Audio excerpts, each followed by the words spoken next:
হাড় থেকে হিলিং, সিডনির নীল সাগরের লাল সবুজের রিফ্রেশমেন্ট, ঘরের মাঠ থেকে অপেরা হাউসের নীল জলরাশি, এ যেন বাংলার বাঘিনীদের এক রিকভারি ডায়েরি। ক্লান্তি যখন তুঙ্গে, তখনই চাই এক চিলতে প্রশান্তি, হাড় ভাঙা খাটুনি আর পরাজয়ের তিতকুটে স্বাদ, সব মিলিয়ে এক অস্থির সময়। চায়নার কাছে 2-0 গোলে হারের পর শরীর যখন ক্লান্তিতে ভেঙে আসছিল, ঠিক তখনই এলো এক ব্রিথ অফ ফ্রেশ এয়ার। প্রবাদ আছে, every cloud has a silver lining. Sydney ভ্রমণ ছিল ঠিক তেমনই এক রূপালী রেখা। লক্ষ্য একটাই, হারানো আত্মবিশ্বাস আর শরীরের এনার্জি ফিরে পাওয়া।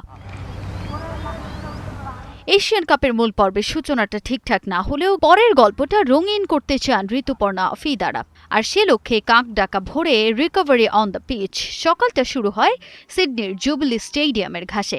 9টা থেকে 10টা 15 পর্যন্ত চলল ঘাম ঝরানো রিকভারি সেশন।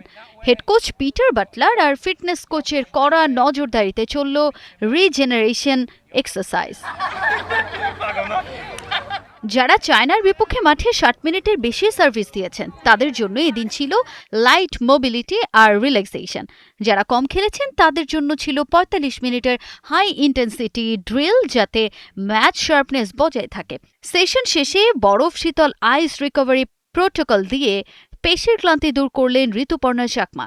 ফিজিওথেরাপিস্টের রিপোর্ট বলছে, বড় কোনো ইনজুরি নয়, আছে শুধু লড়াইয়ের সামান্য ক্ষত। 6 মার্চ উত্তর কোরিয়ার বিপক্ষে ডু অর ডাই ম্যাচের আগে এটাই ছিল আসল বডি টিউনিং। বড় ধরনের কোনো ইনজুরি নেই আমাদের টিমে, সো মেয়েরা সুস্থ আছে, সেটা হচ্ছে সবচেয়ে বড় গুড সাইন। কারণ পরের ম্যাচটা আরও বেশি ইম্পর্টেন্ট আমাদের জন্য। আমরা যদি একটা পয়েন্ট আনতে পারি পরের ম্যাচে, তো আমরা ওইভাবেই মোটিভেট করছি মেয়েদের। আমরা ভিডিও সেশন করব, তারপর মাঠে প্র্যাকটিস ট্রেনিং সেশন করব, দেন ইনশাল্লাহ আই হোপ মেয়েরা ভালো করবে। মাঠের শৃঙ্খলা আর জার্সির ঘেরাটোপ থেকে বেরিয়ে দুপুরের পর মেয়েরা যেন খুঁজে পেলেন এক স্বাধীনতা। 2 সপ্তাহ পর একটু me time. Sydney Opera House আর রয়্যাল বোটানিক গার্ডেনের সামনে যখন ঋতুপর্ণা প্রীতিরা দাঁড়ালেন, তখন তাদের চোখে মুখে হাড়ের ক্লান্তি নেই, আছে শুধু মুগ্ধতা। কেউ ভিডিও করছেন, কেউ বা আইকনিক হারবার ব্রিজের সামনে দিচ্ছেন পোজ। তবে এই আনন্দ শুধুই ক্ষণিকের। দ্য ফাইনাল কাউন্টডাউন তো অপেক্ষা করছে জয়িতাদের জন্য।